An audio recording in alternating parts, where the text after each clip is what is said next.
चलिए कि जिस वक्त एनआरसी सीएए का मुद्दा उठा था, इन्होंने अपनी जॉब को कुर्बान किया। सारे महिलाओं को यह संदेश दे दिया कि जिस वक्त देश में जरूरत होगी महिला आगे आएंगी। पहले भी महिला आगे आई है, फिर भी महिला आगे आएंगी। सबसे पहले गांधी बाग जब हमने उदगीर में बनाए थे औरतों के लिए एनआरसी सीएए के मुद्दे में, तो जब हालात से हमें ऐसा महसूस हुआ कि हमारी औरतें बहुत ज़्यादा पढ़ी लिखी है लेकिन उनको मौका नहीं मिलता, लेकिन जब वो लोग आए गांधी बाग के ज़रिए से एक प्लेटफॉर्म पे, तो मुझे नहीं लगता कि हमारी औरत किसी और औरत से कम है या किसी मर्द से कम है जी।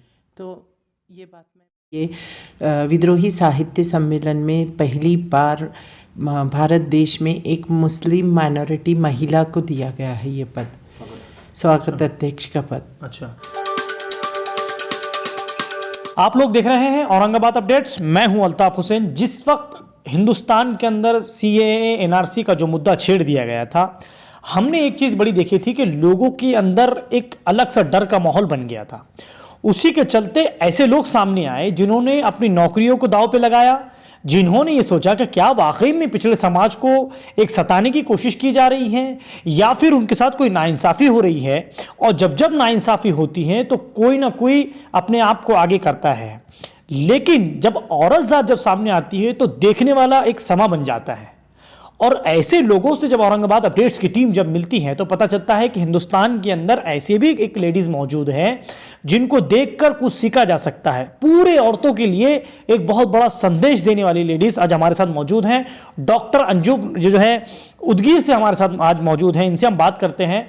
बड़ी बात यह है कि जब सीएए एनआरसी का मुद्दा जब छिड़ गया, उस वक्त इन्होंने अपनी जॉब को दांव पर लगा दिया। अपने जॉब को छोड़कर सीएए एनआरसी जिस तरीके से शाहीन बाग दिल्ली के अंदर लगाया गया था, इन्होंने उसी के तर्ज पर उदगीर के अंदर गांधी के नाम से एक जो है चालू किया था। 63 दिन तक वो आंदोलन चला।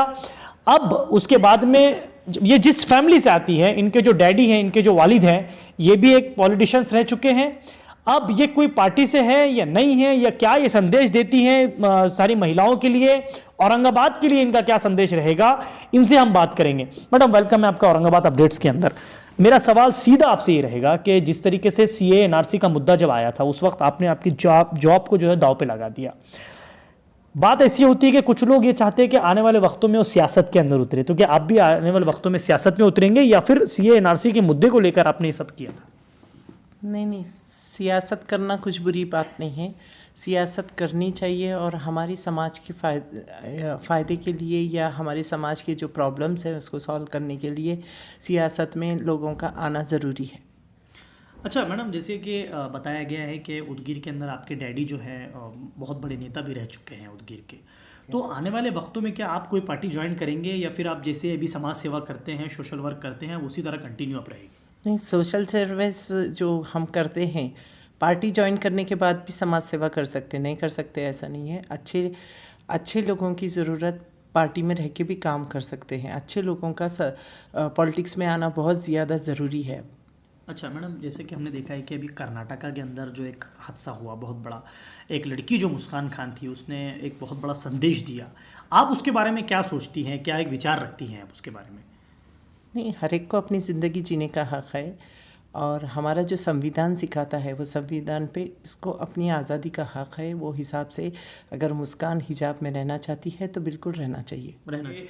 हिजाब के ऊपर जो टिप्पणी कर रहे हैं उस बारे में आपका क्या एक ओपिनियन रहेगा कि क्या मुस्कान ने जो किया वो ठीक है, या उसके अलावा जो लोग उसका विरोध कर रहे हैं वो उस बारे में आप क्या सोचती हैं?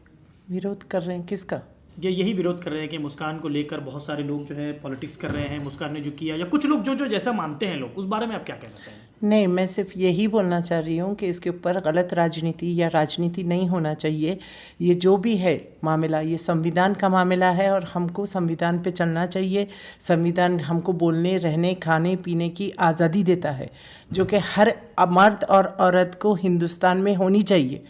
मैडम मेरा एक और सवाल है, जैसे कि मुझे अभी पता चला है कि विद्रोही सम्मेलन के अंदर आपको बहुत अच्छा एक जगह वहाँ पर मिली है, और बड़ी बात तो ये है कि एक इंडिया में एक लेडीज़ को ये पहली बार इंडिया के अंदर इतना बड़ा सम्मान मिला है। तो क्या आपके सोशल वर्क को देखकर मिला है या फिर जिस तरीके से आपने इतनी बड़ी कुर्बानी दे दी है देश के लिए, देश की जनता के लिए, तो उसके लिए आपको ये मिला है? ये हमारे 2 ढाई साल 3 साल का जो सोशल वर्क है, वो सोशल वर्क करने की वजह से ये विद्रोही साहित्य सम्मेलन में पहली बार भारत देश में एक मुस्लिम माइनॉरिटी महिला को दिया गया है ये पद, स्वागत अध्यक्ष का पद। अच्छा, तो इसका आप आगे कितना फ़ायदा लोगों को आप पहुंचा सकती है इसको? इसमें मैं स्वागत अध्यक्ष होने के नाते विद्रोही साहित्य सम्मेलन में हमारे बहुजन के, जैसे शाहू महाराज, सावित्रीबाई फुले और बाबा साहेब भीमराव अंबेडकर साहब, और ये सारे माइनॉरिटीज़ के जो हमारे प्रॉब्लम्स हैं, हम ये विद्रोही साहित्य सम्मेलन में तहज़ीब के ज़रिए, अदब के ज़रिए हम रख सकते हैं। मैडम, जैसे कि अभी मैंने ये देखा है कि मुस्लिम समाज की लड़कियां बहुत ज़्यादा पढ़ाई से पीछे है, या फिर होता ये है कि घर वाले ये कहते हैं कि भाई ज़्यादा पढ़ाना नहीं चाहिए, लेकिन आप खुद एक डॉक्टर हैं, आपने इतनी पढ़ाई की है, तो आप ऐसी लड़कियों को या ऐसी फैमिलीज़ को क्या एक संदेश देंगे हमारे ज़रिए से कि लड़कियों को पढ़ाना चाहिए, या फिर जैसे कि बहुत सारे कहते हैं कि भाई माहौल पे डिपेंड करता है सारी चीज़ें, तो उस बारे में आप क्या कहना चाहेंगे? नहीं, जब हम शरीयत की तालीम या हमारा इस्लाम जिस तरीक़े से सिखाता है, हम हमारी तालीम देंगे तो कोई, मेरे को मजाल है कि कोई औरत उससे नहीं हटेंगी। और तालीम हमारा आप सल्लल्लाहु अलैहि वसल्लम ने पहली बात ये बोली है कि तालीम लेना चाहिए। तो मैं ये संदेश देना चाह रही हूँ कि वक्त पे खाने से एक रोटी कम खाना चाहिए, लेकिन तालीम की अहमियत को समझना चाहिए। अब वक्त आ चुका है कि हमको तालीम में आफ्ता रहना बहुत ज़्यादा ज़रूरी है। तो बहुत सारे ऐसे भी कहा जाता है कि पढ़ाई के बाद बच्चों को जॉब नहीं मिलता है, या उतनी काबिलियत पैदा नहीं होती है, तो ऐसे बच्चों के लिए आप क्या संदेश देंगे कि बच्चों ने पढ़ने के बाद, बहुत सारे लोग डर रहे हैं आजकल कि भाई जॉब अवेलेबल नहीं है। अब देख रहे हैं कि जिस तरीके से नोटबंदी के बाद में लॉकडाउन लग गया, लॉकडाउन के बाद में लोगों की जॉब चली गई, तो उस बारे में आप क्या कहना चाहेंगे कि बच्चों की जॉब भी चली गई, बहुत सारों की उम्मीदें भी टूट गई, पढ़ाई के लिए तो उम्मीदें टूट गई, तो क्या करना चाहिए आज के दौर में, उसको कैसे हैंडल करना चाहिए? नौकरी के लिए पढ़ाई करना, ये चीज़ मैं नहीं मानती। ये गवर्नमेंट की पॉलिसी है, उसमें अप्स एंड डाउन्स आते रहते हैं। गवर्नमेंट ने जॉब मुहैया करना चाहिए, बिल्कुल हमने एजुकेशन लेना चाहिए। और एक बात ये बोलना चाहिए कि बोलना ज़रूरी समझती हूँ मैं कि एजुकेशन फील्ड में, हर फील्ड में हमारे बच्चे आगे बढ़ चुके हैं। अब थोड़ी बहुत जो है फील्ड बची हुई, जैसा कि ब्यूरोक्रेसी है, तो हमारे बच्चे वो ब्यूरोक्रेसी में आगे होंगे। तो इंशाल्लाह मेरे को ऐसा नहीं लगता हमको कि ये वक्त दूर नहीं है कि हिंदुस्तान में एजुकेशन और संविधान के ऊपर चलने वाली हुकूमत आएंगी, या संविधान पर चलने वाले लोग रहेंगे। एजुकेशन जो है हमारे लिए कितना ज़रूरी है, आप ये बात को समझिए कि थोड़ी थोड़ी बातों में जिस तरीक़े से पॉलिटिक्स होता है, जब तक हमारे बच्चे पढ़ेंगे नहीं, लिखेंगे नहीं, तो हमारे समाज में क्या तकलीफ़ात है, क्या दुख दर्द है, ये बात हम समझना चाहिए। और समझने की आज हमको ज़रूरत है। सबसे पहले गांधी बाग जब हमने उदगीर में बनाए थे औरतों के लिए NRC CAA के मुद्दे में, तो जब हालात से हमें ऐसा महसूस हुआ कि हमारी औरतें बहुत ज़्यादा पढ़ी लिखी है, लेकिन उनको मौका नहीं मिलता। लेकिन जब वो लोग आए गांधी बाग के ज़रिए से एक प्लेटफॉर्म पे, तो मुझे नहीं लगता कि हमारी औरत किसी और औरत से कम है या किसी मर्द से कम है जी। तो ये बात मैं बोलना चाह रही हूँ कि एजुकेशन बहुत ज़्यादा ज़रूरी है। एक वक्त की रोटी कम खाना है, लेकिन बच्चों को पढ़ाना है। मैडम, जैसे कि अभी पार्टियों की जब बात होती है, एक सियासत का मैं एक सवाल पूछता हूँ आपसे, आपको क्या लगता है कौन सी पार्टी ऐसी जो सेकुलर माइंड रखती है? देखिए बीजेपी ये सवाल मुझे लगता है थोड़ा अलग है, लेकिन आपको क्या लगता है कौन सी पार्टी ऐसी जो सेकुलर माइंड रखती है? आपको क्या लगता है? मैं कोई एक पार्टी का नाम तो नहीं ले सकती कि ये पार्टी सेकुलर है, ये पार्टी सेकुलर नहीं है। हमारी विचार, हमारी सोच जिस पार्टी से जुड़ती है और जिसमें बहुजनों का सबका मतलब साथ है, जैसा कि माइनॉरिटीज़ है, SCs है, OBCs है, मराठे हैं, ये सारे लोग, ये लोगों के जब ख़यालात एक दूसरे से जब मिलते हैं, तो ऐसी पार्टी में रहना चाहिए। मैडम, आज वैसी पार्टी तो नज़र नहीं आती है। अब कोई कहता है कि ये उनकी पार्टी है, कोई कहता है ये उनकी पार्टी है, कोई किसी की बात करता है, लेकिन आज ऐसी पार्टी को क्या बनाने की ज़रूरत है, या फिर ऐसी पार्टी मौजूद है कि लोग उसको समझ नहीं पा रहे हैं? नहीं, बनाने की ज़रूरत है। बनाने की ज़रूरत है, ऐसी पार्टी बनाने की ज़रूरत है। हाँ मैडम, फिर बरसों लग जाएंगे ऐसी पार्टी बनाने के लिए। नहीं, आपकी ऐसी सोच है। जब अच्छे लोग अच्छी सोच के जब लोग एक प्लेटफॉर्म पे आएंगे, तो ज़्यादा दिन दूर नहीं है। अच्छे और बुरे की तमीज़ अब लोग समझ रहे हैं। जी अब जैसा कि पहले जैसे जी वो मुंह से आ जा रहा था ठीक है मैडम, एक सवाल फिर ऐसा मेरे दिमाग में आता है, जैसे कि मैंने देखा कि कुछ लोग, पढ़े लिखे लोग, सोशल मीडिया पे किसी और कास्ट को बुरा भला कहते हैं।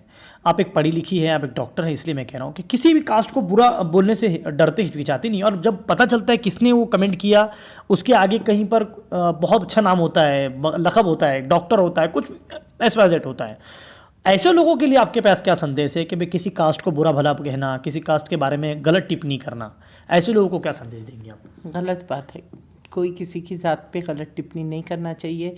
हर एक को अपनी ज़ात के ऊपर फ़ख्र होना चाहिए, और जो कोई ज़ात किसी के बारे में बुरा नहीं सिखाती कि किसी के बारे में बुरा बोलो।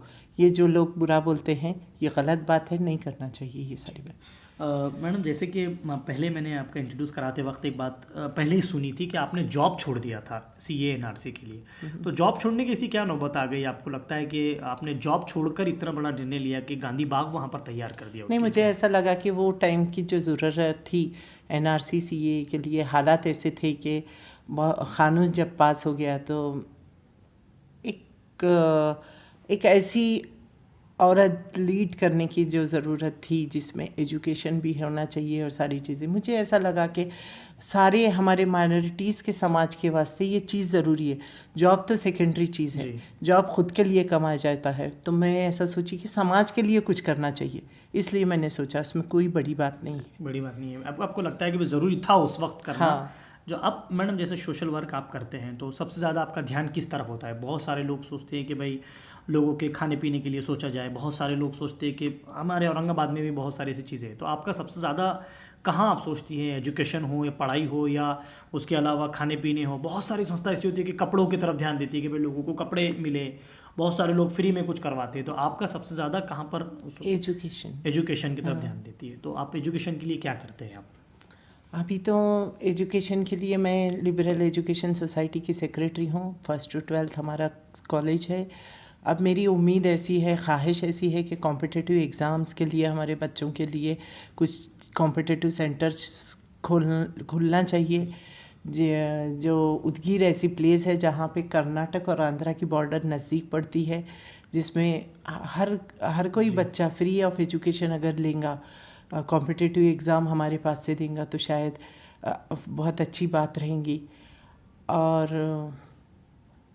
मैडम एक सवाल मेरा ऐसा है, फिर मैं राजनीति की तरफ आता हूँ। MIM पार्टी के अंदर हमने देखा है कि पढ़ी लिखी महिलाओं को बड़ा स्ट्रेस दिया जाता है। मजलिस इत्तेहाद मुस्लिम जो पार्टी है उसके अंदर हमने देखा है कि बहुत ज़्यादा मुस्लिम जो एजुकेशन लेडीज़ है वो भी उधर ज़्यादा ध्यान देती है, तो आपको ऐसा कभी नहीं दिखा कि MIM की तरफ आप नहीं, आप कभी MIM की तरफ आपका रुझान नहीं गया?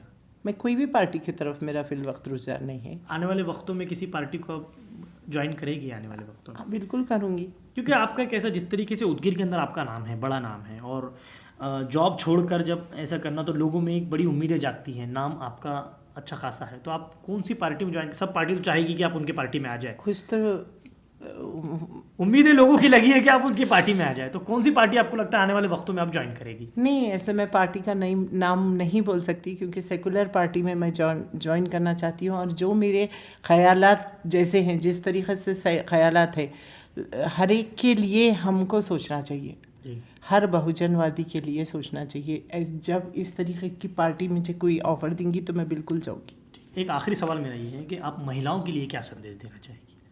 आपको क्या लगता है सबसे ज़्यादा महिला कहाँ कमज़ोर हो रही है, तो आप वो संदेश क्या देना चाहेंगे महिलाओं को हमारे ज़रिए से? कमज़ोर हो नहीं रही है महिलाएं। आप जो बोल रहे हैं कि कमज़ोर हो रही है, मुझे नहीं लगता कि कमज़ोर हो रही है। हमारी महिला हर फील्ड में हर जगह आगे हैं। उनको यही संदेश देना चाह रही हूँ कि मैं अपने बच्चों के तालीम के ऊपर ज़्यादा से ज़्यादा ध्यान दें, क्योंकि मेरा मकसद तालीम है। इसलिए मैं बोलती हूँ कि बच्चों की तालीम के ऊपर ज़्यादा से ज़्यादा ध्यान दें। जब एक औरत पढ़ी लिखी रहती है तो वह अपने समाज को सुधारती है, अपने माशरे को सुधारती है। इसलिए हमारे पास औरतों का पढ़ा लिखा होना बहुत ज़्यादा ज़रूरी है। Thank you. ये थे डॉक्टर अंजुम। इनसे बात कर कर एक चीज़ बहुत अच्छी पता चली है कि जिस वक्त NRC CAA का मुद्दा उठा था, इन्होंने अपने जॉब को कुर्बान किया, सारे महिलाओं को यह संदेश दे दिया कि जिस वक्त देश में ज़रूरत होगी महिला आगे आएंगी। पहले भी महिला आगे आई है, फिर भी महिला आगे आएंगी। मैडम से बात कर एक चीजें पता चली है कि अभी इन्होंने पार्टी का नाम डिक्लेयर नहीं किया है, लेकिन आने वाले वक्तों में बहुत जल्द ये किसी पार्टी में प्रवेश कर सकती है। डॉक्टर अंजुम उदगीर से हैं और इनसे एक बात पता चल के बहुत अच्छा लगा। इन्होंने सारे बात का खुलासा ये किया कि एक वक्त की रोटी कम खाइए, लेकिन अपने बच्चों को एजुकेशन दीजिए, अपने बच्चों को पढ़ाइए। आने वाले वक्तों में पढ़ाई की कितनी जरूरत है, कितनी पढ़ाई की जरूरत पड़ सकती है, एक बात। दूसरी बात इनसे पता चली कि सोशल वर्क इनका बड़ा तगड़ा है। जैसे कि आने वाले वक्तों में इन्होंने बताया कि बच्चों को जितना हो सके फ्री में ये लोग जो है एजुकेशन देंगे, इसलिए देंगे कि बच्चों को पढ़ाई की जैसी जरूरत है, मैडम ने बताया। और फिर एक अपील की है औरंगाबाद की महिलाओं से हो या जेंट्स से, सबसे अपील की है कि अपने बच्चों को ज्यादा से ज्यादा एजुकेशन दे। औरंगाबाद अपडेट्स देखते रहिए, सब्सक्राइब करिए हमारे चैनल को। कैमरामैन जिया उल हक के साथ मैं अल्ताफ हुसैन, आप लोग देख रहे हैं औरंगाबाद अपडेट्स।